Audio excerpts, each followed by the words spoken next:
tahu nggak sih dengan kasus yang lagi viral di Indonesia ini, kasus oplosan Pertamina? Nah, Kejaksaan menetapkan 9 tersangka kasus dugaan korupsi ini dengan kerugian negara kurang lebih 193,7 triliun dan dilanjut menyusul 7 tersangka lainnya loh. Dengar-dengar, Direktur Penyidikan pada Jaksa Agung Muda, Bidang Tindak Pidana Khusus atau Japitsus Kejagung Abdul Qohar yang mengatakan bahwa ada 2 tersangka nih.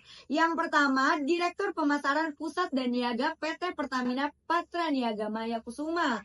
Dan yang kedua, Pivot Trading Operation PT Pertamina Patra Niaga Edwan Core. Oh ya, Kejagung juga mengatakan dugaan korupsi terjadi pada 5 komponen. Yang pertama itu menyebabkan kerugian ekspor minyak mentah dalam negeri sekitar 35 triliun. Lalu yang kedua, kerugian impor minyak mentah melalui broker sekitar 2,7 triliun. Lalu yang ketiga, kerugian impor BBM melalui broker sekitar 9 triliun. Lalu yang keempat, kerugian pemberian kompensasi tahun 2023 sekitar 126 triliun.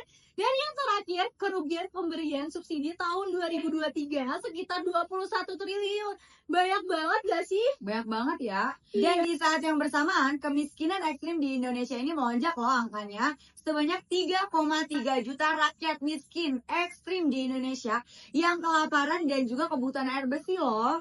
Bagaimana mungkin sih pejabat negara hanya memikirkan perutnya sendiri, sedangkan rakyatnya di luar sana kelaparan? Padahal itu termasuk mencederai loh, mencederai dalam Undang-Undang tahun 1945 dan pasal 34 Undang-Undang Dasar Republik Indonesia tahun 1945 yang menyatakan bahwa fakir miskin dan anak-anak yang terlantar itu disebabkan oleh para pejabat negara loh. Apakah kalian pikir pemerintah masih memiliki hati nurani sebagai manusia? Sedangkan keburukan dan kezoliman pemerintah saat ini jauh lebih buruk dibandingkan di era Orde Baru loh.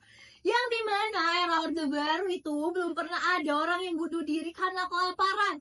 Sedangkan di rezim ini, di Papua tepatnya, ada yang merobek perutnya sendiri karena merasa lapar. Lantas bagaimana yang akan terjadi di tahun berikutnya? Kira-kira apa nih yang ada di dalam pikiran kalian? Boleh kalian komen-komen di bawah ini ya.